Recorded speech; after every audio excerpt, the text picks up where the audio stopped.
दर्शकों, आपने देखा होगा कि हिंदू धर्म को मानने वाले लोग पूजा पाठ करते समय देवी देवताओं को लहसुन और प्याज नहीं चढ़ाते हैं। साथ ही आपने ये भी ध्यान दिया होगा कि अधिकतर हिंदू नवरात्रि के समय प्याज लहसुन का सेवन नहीं करते। लेकिन दोस्तों, क्या आपने कभी सोचा है कि वो ऐसा क्यों नहीं करते?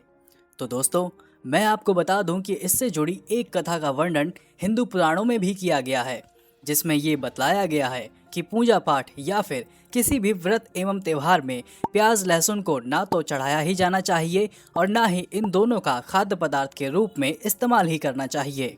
तो चलिए अब बिना किसी देरी के प्याज और लहसुन से जुड़ी इस कथा के बारे में बताते हैं। वैसे तो हिंदू धर्म में कई मान्यताएं प्रचलित हैं, जिनका पालन आज भी हिंदू धर्म को मानने वाले अधिकतर लोग करते हैं। लेकिन जब बात प्याज और लहसुन की आती है तो सभी हिंदू इससे जुड़ी मान्यताओं का बड़े ही कड़ाई से पालन करते हैं।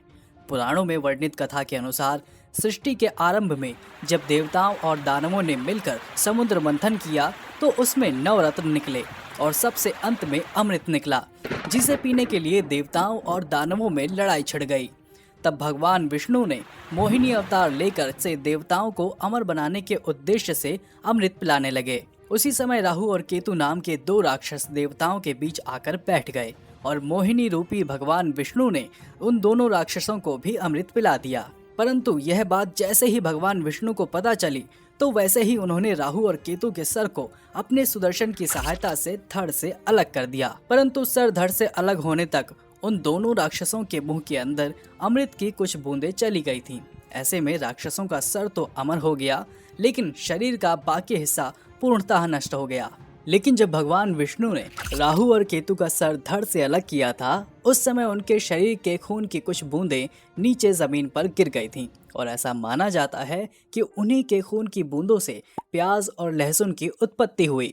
और इसलिए ये भी माना जाता है कि जब हम प्याज और लहसुन खाते हैं तो हमारे मुंह से गंध आती है। इसके अलावा धर्मशास्त्रों की माने तो प्याज और लहसुन की उत्पत्ति राक्षसों के खून से हुई है और इसलिए इसमें हमेशा राक्षसों का वास होता है।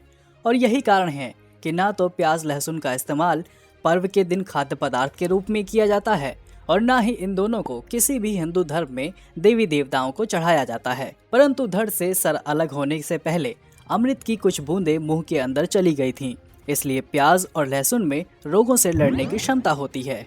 इसके अलावा प्याज और लहसुन के ज्यादा प्रयोग से मनुष्य का मन पूजा अर्चना से भटकता है और दूसरे कार्यों में ज्यादा लगने लगता है।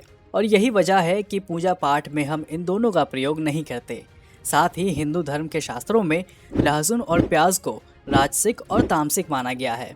ऐसा माना जाता है कि राजसिक और तामसिक गुण के बढ़ने से इंसानों में जुनून और अज्ञानता की वृद्धि होती है। इसके अलावा धर्म ग्रंथों के अनुसार मनुष्य को हमेशा सात्विक भोजन ही ग्रहण करना चाहिए, ताकि उसका मन धर्म कर्म में भी लगा रहे और वो हमेशा रोगों से भी दूर रहे। क्योंकि तामसिक भोजन जैसे कि मांस मछली प्याज लहसुन आदि राक्षसी प्रवृत्ति के भोजन कहलाते हैं, जिसके सेवन से अशांति, रोग और चिंताएं जीवन में बिन बुलाए मेहमान की तरह घर में प्रवेश कर जाती हैं।